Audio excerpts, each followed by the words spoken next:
Alright, welcome everybody. It's the last day of April 2023, so it's time for a little pickups video here.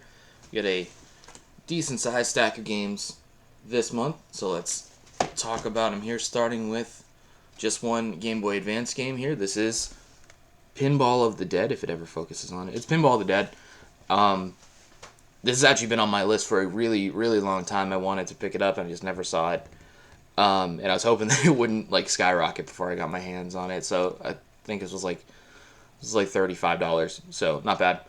Y'all know me. I have my Game Boy Advance. I have Game Boy pinball stuff. I have pinball stuff for other systems like Switch and PS4. I love me a good pinball game, and so I also love on games like House of the Dead Overkill especially.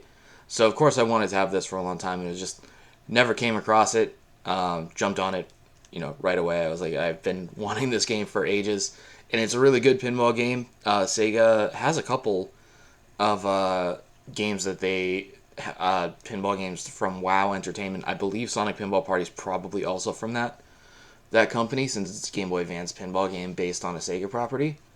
But yeah, this is a really good, cool, very Demon's Tilt / Devil's Crush, that type of vibe. There's 3 tables on it. Segmented tables, boss fights, stuff like that. Very cool stuff.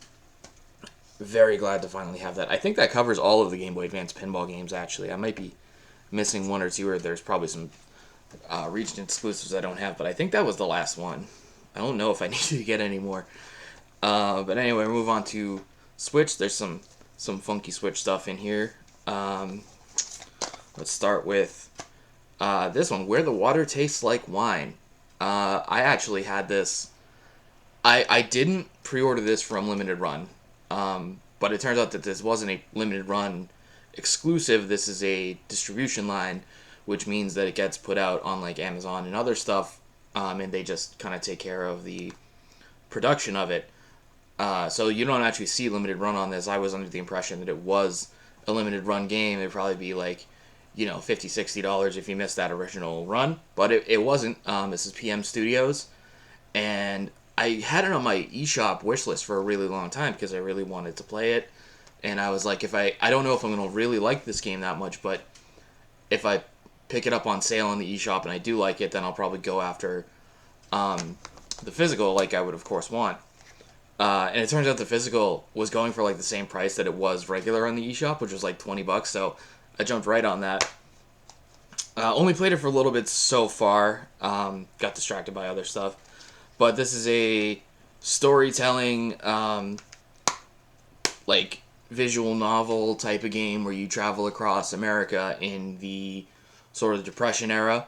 And as soon as you say Depression era, I think of Oh Brother, Where Art Thou? And I'm instantly intrigued because I want to see all the people that I'll draw the parallels to from that movie and stuff. But yeah, Where the Water Tastes Like Wine just has a really lovely art style, and supposed to have some really good writing in it. All kinds of stories that people tell you, and you have to go around and just talk to them and hear their stories and make your little mark on them, and it seems really cool. So there's that. And another visual novel that also includes shoot 'em up gameplay. As soon as I found that out, I was like, well, I'll probably have to get that. I don't know when I'm going to play this, but Yurukill, the Calumination games, published by NIS. Usually NIS is my girlfriend's stuff, but this one's me this time. Yurukill, that combination. I know basically nothing else about this other than I looked at the back and I was like, that's a visual novel screenshot. That's a bullet hell screenshot. Alright, well, let's see what this is about. I have no idea, other than that. This is Just Die Already. I think this was just really cheap on Amazon, and my friend said that she was having a good time with it. It's just a weird little sandbox, old person murder machine sort of thing. Very silly. Published by Curve Digital, who usually picks silly and fun little games like that. I think they did the regular physical of Human Fall Flat. So that's kind of the idea of like the games that they've been publishing, like that level of, it's like full 3D. It's not like a really, really indie vibe, but it's not a AAA game. It's just silly. And then we got These are all ports slash remakes slash remasters. This is Shadow Man Remastered. I didn't actually think I was going to pick this up because I didn't know really how much was going to be different about it, and I love Shadow Man on the N64. It's like, if you ask me gems for the N64, I'm going to tell you Shadow Man every time, because it's a game that's flawed. I won't tell you it's not flawed. I think it has things that could have been improved about it, but it's got so much character. It's classic Acclaim Valiant Comics stuff, and of course Night Dive, who did this remaster. They'd done the Turok 1 and 2 remasters, and I'd had both of those, and I played them each for a little bit, but I didn't really know. Maybe I need to go check that and maybe play them a little bit more, but I was like, I don't know how much different these are, and I'd probably just go back and play the 64 version of these, because, it's important that I play the original and not a remastered version when I'm, like, reviewing or streaming or something like that. So I was, like, looking at Shadow Man, and eventually I was like, did they do anything? What'd they do for it? And you read the list, especially if you go on web like that, they added a ton of shit in this game. They made a lot of changes. There's new levels. There's new weapons. There's, like, new scenes all the time. Like, I was shocked, and I was like, well, I guess I have to get that because I need to see whatever you consider a like 1.5 version of Shadow Man to be stuff that got cut from the original. I'm all about that. I have to try this. I didn't know if I was ever gonna play Shadow Man again, because as much as I love it, it's a very difficult, very backtracky. It's a 3D Metroidvania, more or less, and it's very. It doesn't have a lot of modern comforts in that sense. Like, Metroidvanias are one thing when you do, like, oh god, I have to play. I'm playing Axiom Verge or something like that, and I have to backtrack, like, all the way across the map because maybe I haven't gotten fast travel. I don't even remember if Axiom Verge has fast travel. But I was always like, this game has fast travel, but it's, like, in the weirdest spots, so I need to fast travel someplace because I need to get a couple more souls or something like that. I don't remember specifics. I do love this game, I promise. But you'd be like, okay, what's the closest fast travel to that temple? And then there's, like, another level and a half that you need to go through to get there from the closest fast travel. It'd be stuff like that. And the pacing is weird. And I say all that stuff, and I just, like, they tried. They really did try, and I'm looking forward to see what Night Dive cleans up about this, because it actually looks awesome. It's a long little spiel about Shadow Man, because that's what I'll do when I talk about Shadow Man. And then we've got 2 compilations here. This finally arrived. Advance Wars 1 and 2 Reboot Camp, because, peace on Earth has been achieved and everything like that. This game was announced, and I pre-ordered this 2 years ago. Advance Wars is great. I realize now that if I'm going to play strategy or RPG games, it's this type of game. Turn-based, tactical. And I actually played, I think, the first DS one a little bit. That was probably the only one that I really got to try.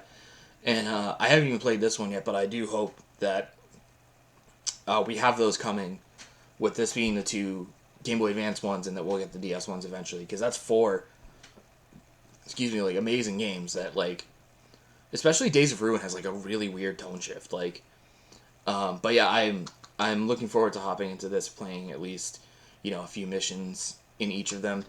But I could not believe this took so long. I was getting worried that it was never going to come out, and it was going to be a mess when it finally did, because they'd be like, we just have to ship.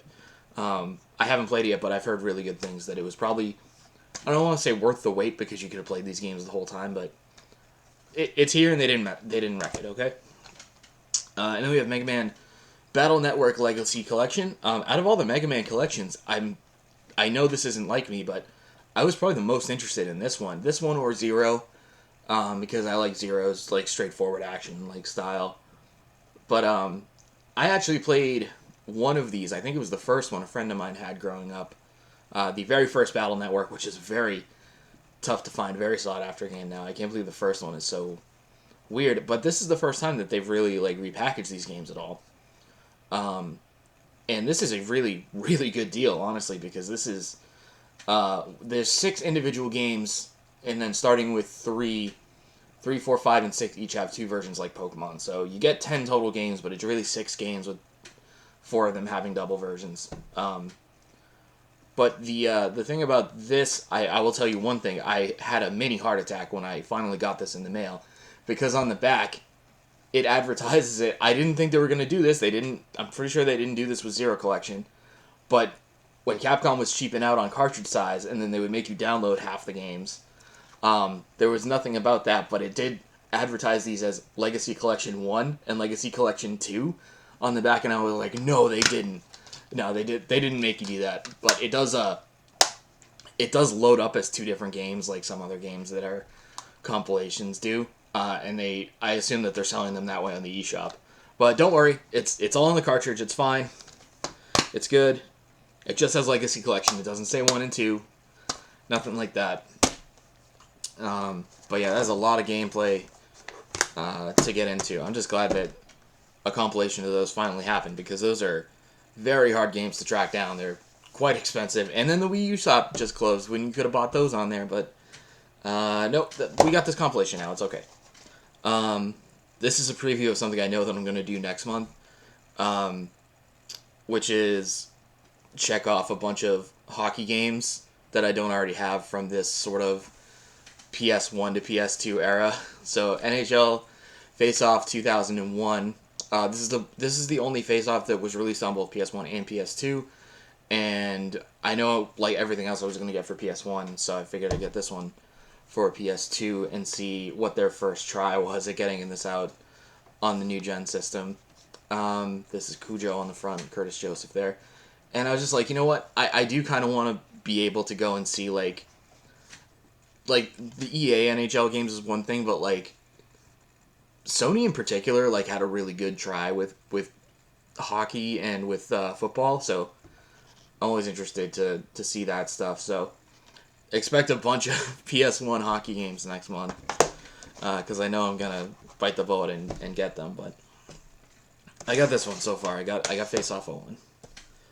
I got some PS4 games here. I got this 2-pack. I think this was like $10 on Amazon, so of course went right for it. This is a 2-pack published by Maximum from a company called 17-Bit Games. They're two very indie games that I had actually seen. This was out on Switch as well a while ago, and I was like, oh, that seems like something I'd have to get.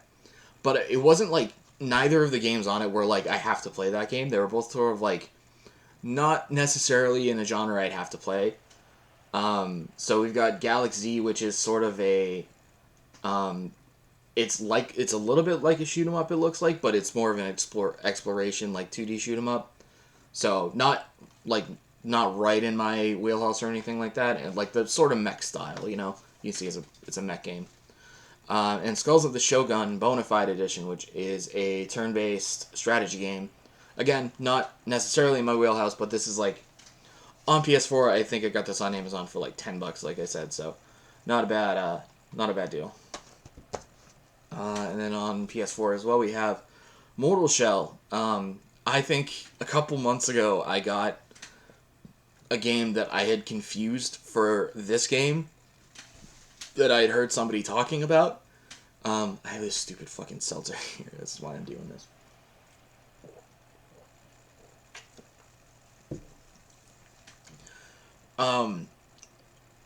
I picked up a game that I knew was interesting, but I had confused it for this game because I thought it was the game that somebody was talking about with an interesting mechanics and it being a Souls-like, and that was Chronos Before the Ashes.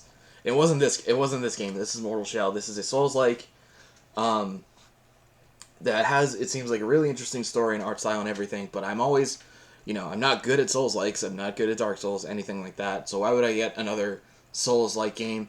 Well, one of the gimmicks is that instead of dodging and, having to not play offensively, your defense is based around doing the thing that I do the most often, which is try to stand in and take hits.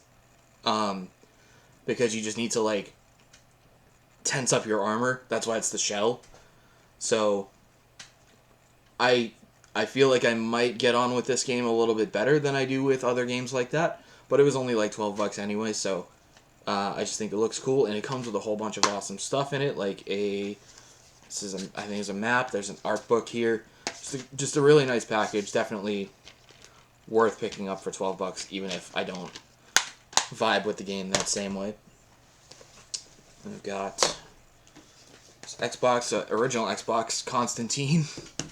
I just like Constantine, and I like, stuff about demons and fighting stuff like that. I assume this is sort of like a low budget Devil May Cry ripoff. This is not deep. I just was like, Constantine has a game. Figure I'll pick it up eventually. I did for original Xbox. Destroy All Humans, the first remake. The second remake is, if it's not already out, it's coming out this year.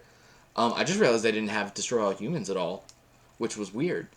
And you can get this remake of the first one for, about as cheap as you can get the original at this point. So I thought that sounded nice. It's a THQ Nordic publication. Mostly, I always think of it as a sandbox thing, but it's not really. It's got about the same sort of, mission structure, openness to it as, Stubbs the Zombie. I think Stubbs the Zombie was borderline a ripoff of this game.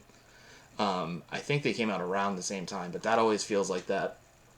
And it's got that, satirical, 50s, pop culture vibe, the Red Scare and everything like that. That's what this whole game is just analogous to the Red Scare thing, an analogy for that.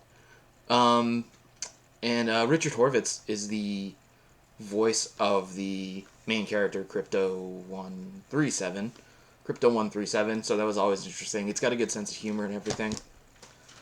Just weird that I didn't have either of those original games. I think I might have the Wii one, maybe? But, the first two are, the main ones.